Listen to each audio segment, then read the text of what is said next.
Hello, everybody. This is Friday, August the 21st, and I am Anne DeGheest. This is the channel and Insights. There are two videos today.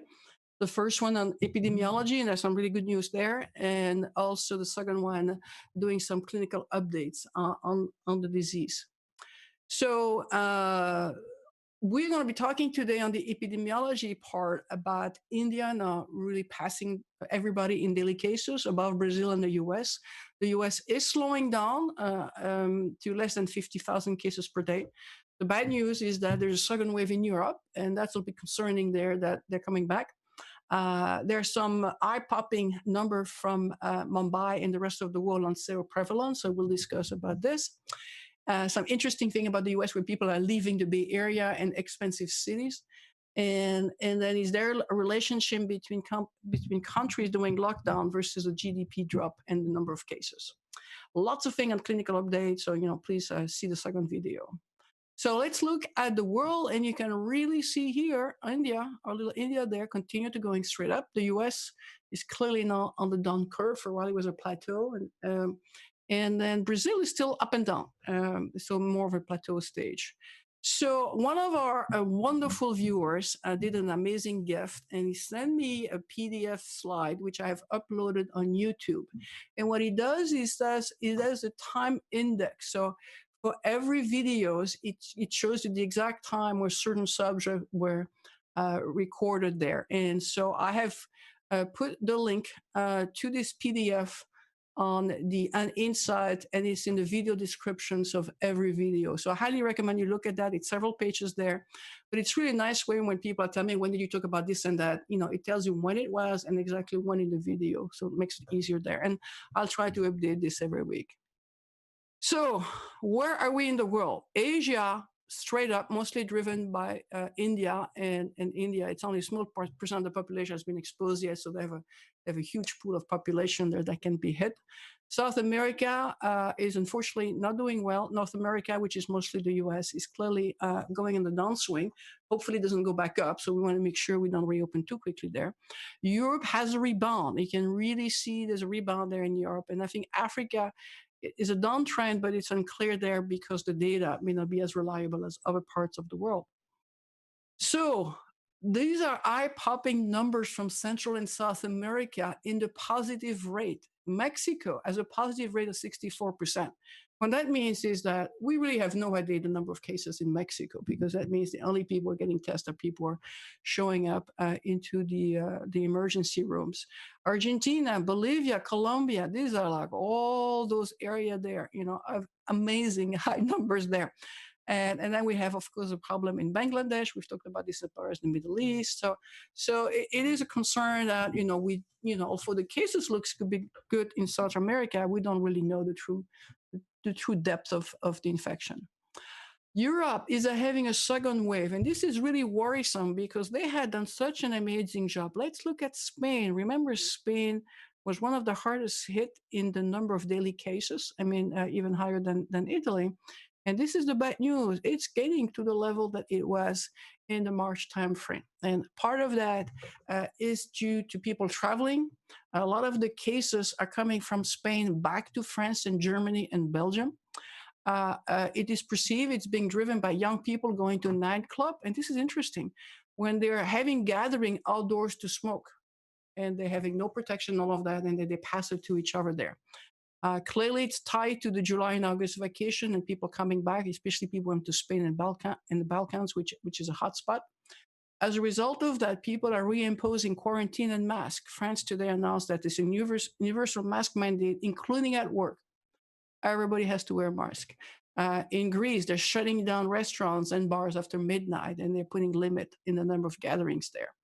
So we need to keep an eye on that because it's a lesson for us to learn. The US hasn't come back to the level of what Europe was, which is pretty low. And I think we don't want a second wave. So we need to learn from them. In the world, with close to 23 million cases and 800,000 deaths. And these are just the confirmed numbers. We have talked in the prior videos there that the true case could be 5 to 10x higher than that. So we may be talking, over 200 million people in the world may have been exposed to that. And the death rate, we know from Europe and the US that we're underreporting by at least 50%. So the death rate is going to be probably over 1 million. So these are, really painful numbers to watch. Unfortunately, the US is still number one. You see Brazil is 3.5. India is going to pass 3 million probably by this weekend there. So these are massive drivers. Russia still has some growth, close to 1 million cases there. And as a result of that, mortality is been on the upswing. Right now, it's flattening the curve worldwide, but that's mostly because of the US, going downwards. So, whoops, going the wrong direction. Daily cases. These are some good news for the US. Remember, we went as high as 77,000 a few weeks ago. Now we are below 47,000. So clearly we are on the downside, which is great. Unfortunately, India is passing everybody. I mean, it's going to probably pass next week the US in the highest amount of daily rate ever. They're at 70,000. And you can see it's really three major hotspots in the world, India, Brazil, and the US. And then we drop quickly to 10,000 cases, unfortunately, in Peru. Problem in Peru is that they have a very high positive rate. So, the true case rate may be higher than that. And same thing for Mexico. We report in Mexico that 69% of the people are positive, which means that number is significantly higher. So looking at the highest number of cases and doing an averaging over 5 days, so we don't have, some of the zigzag we typically see. The good news, you can see Brazil has gone down 25%, but it's a lot of zigzag. And the US has a good trend of minus 20%. That's great. That we need to continue to do that. But we need to go all the way back to high level because before we fully reopen, otherwise we're going to do exactly the same problem we had last time in an upswing again. So India, vertical, Mexico, plateau, but we don't really know because the positive rate is so high what that real number is. US is clearly on the downswing. We need to get much lower before we really think we're out of the woods there. We went down and reopened too quickly and we went straight back up. You can see the difference between April and July. We don't want to repeat that. And then Brazil, has imposed masks also everywhere right now. So the US is having a gradual decline. And these are some data came from the JP Morgan and the COVID tracking project there. You can see hospitalization went down and went back up when we had that surge. And the good news is going back down. That means there's less people in the hospitals there. Daily deaths, there's a 3 to 4 weeks lag. So that makes sense. You can see that drop in the curve. And new daily infection there, and hopefully continue to sustain itself and continue to go down.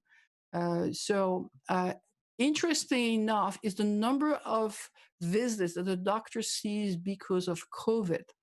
And you can see at the P was like, 8%. Now he's dropping. That means there's always a delay when you see the doctor versus being hospitalized there. So these are all good trends there that we want to continue.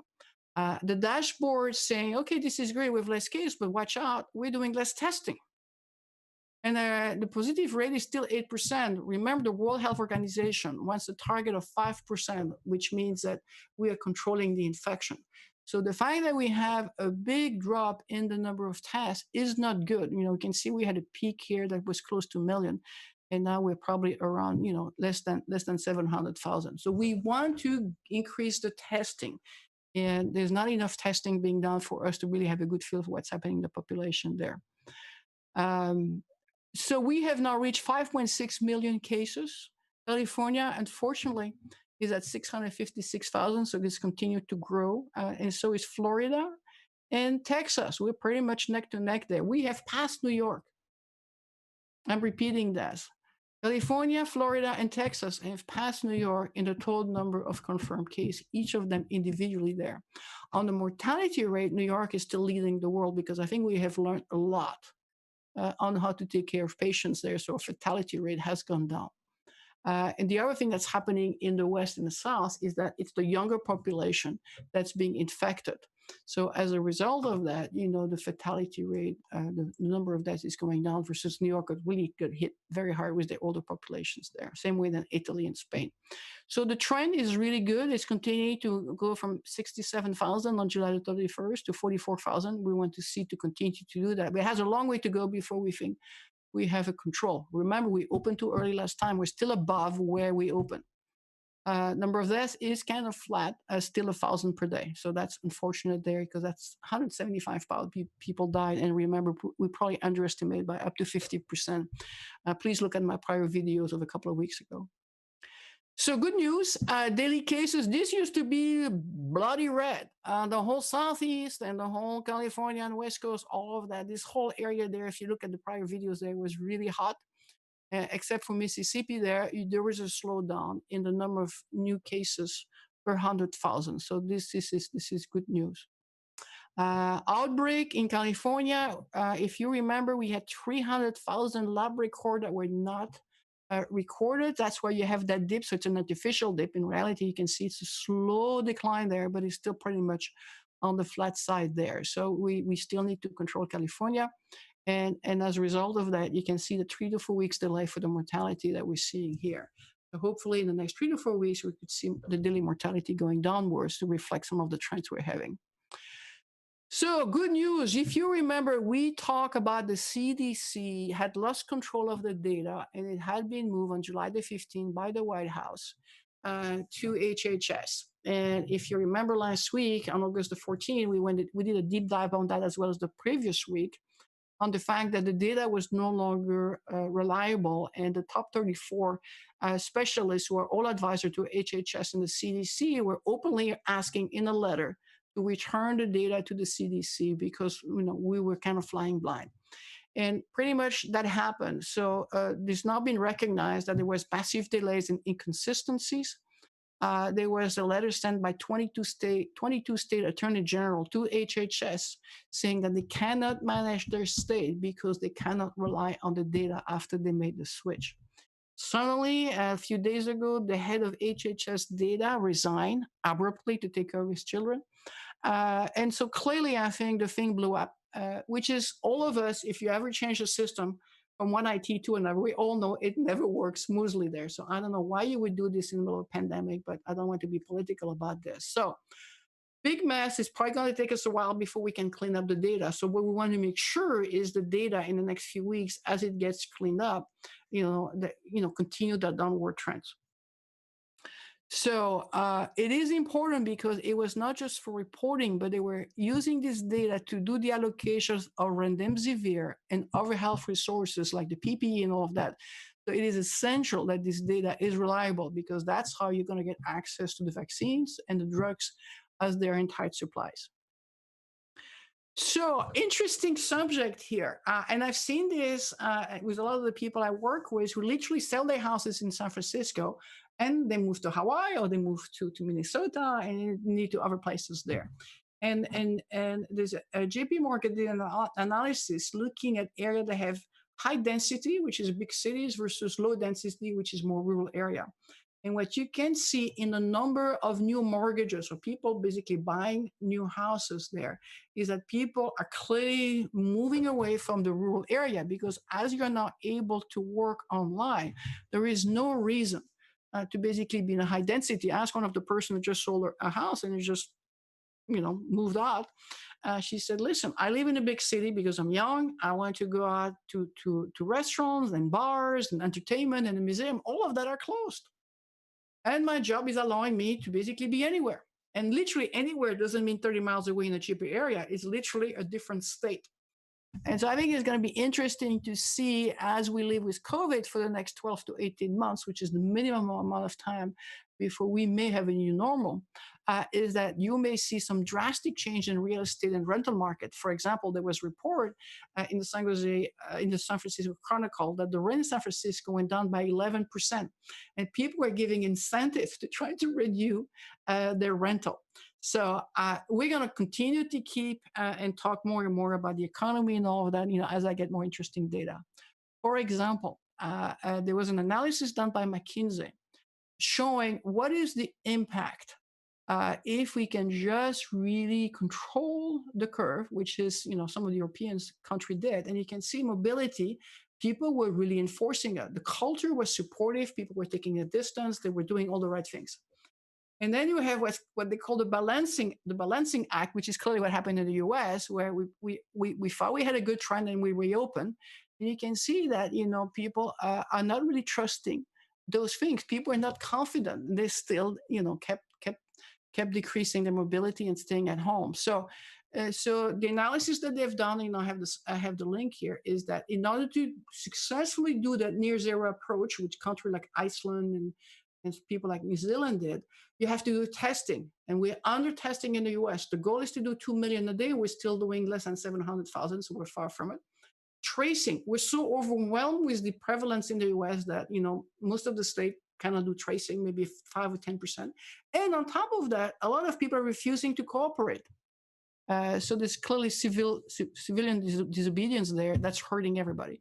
And then there's overall public confidence. Is it safe to go back to a restaurant? And is it safe to go back to work? And I think everybody now has been burned. And so it's going to take a while to rebuild that confidence.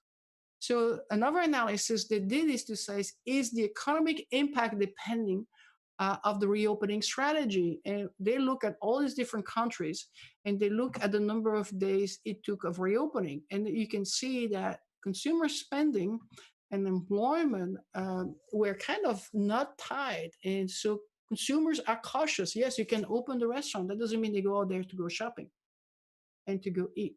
So I think people need to understand is not allowing people to open their shops, is to give the confidence so people feel comfortable to go inside the shops. And so therefore, transparency and real data is going to be critical for people to feel safe. They did another analysis looking at the countries, and you can see some countries like Italy and France, they were very stringent in their lockdown. I mean, they literally had people having tickets and fines and even, being held up by the police if they were not behaving right. And then you compare this to the US and Sweden, which was much more loosey-goosey. They had recommendation, but not strong enforcement there. And then the question was is there a relationship between people having very strong lockdown and the impact on the GDP was a question they asked themselves. And so they say there is a relationship, but it's not a very strong correlation, which is quite interesting. So you can see countries like Italy, France, and Spain were very stringent because they had this really big hit. They had a really big drop. And if you remember last week, we talked about the UK that had an eye-popping 25% drop in the GDP in 1 quarter, which is astonishing, roughly double the rest of Europe there. The US was a bit less than 10%.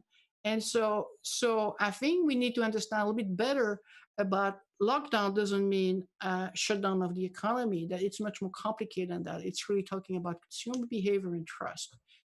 So I think we're still learning how this worked there. And you can see New Zealand was really strict, had a drop, but, much better than a country like Italy, France, and Spain. So we cannot just say, hey, if we lock down, we lose the GDP. It's not necessarily the case.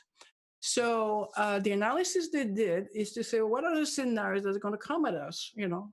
There's 3 scenarios. The one we were hoping is just quick V shape and we're back to normal. Everybody now has come to the conclusion that is not going to happen because we had that really big takeoff in the last 2 months. Second scenario is that it goes a little bit deeper. We take a bigger loss and then it has a slow recovery. And then we have this one where it takes even longer to recover there. And I think there's a belief right now this is where we're going. But look at the number. That means it may take 5 quarters, until we go back to kind of a normal level on the GDP side. So as a result of that, all the countries in the world went into the largest debt monetization ever.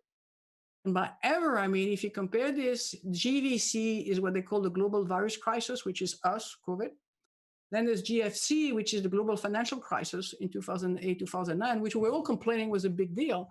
But look at the amount of change in the amount of debt that the countries have issued. These are the US, Japan, and Europe as a group, and the UK. Massive amount of debt monetization compared to what we did when we tried to stabilize the financial market there.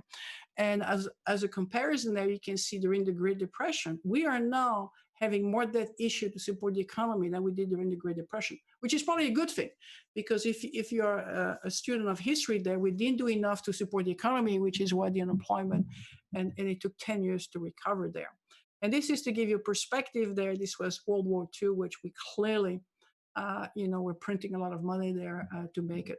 There is a perception by the bankers and the people I've talked to that, also this could be inflationary and that they believe that the economy is going to bounce back and absorb all that debt. So hopefully that's going to be what's happening there.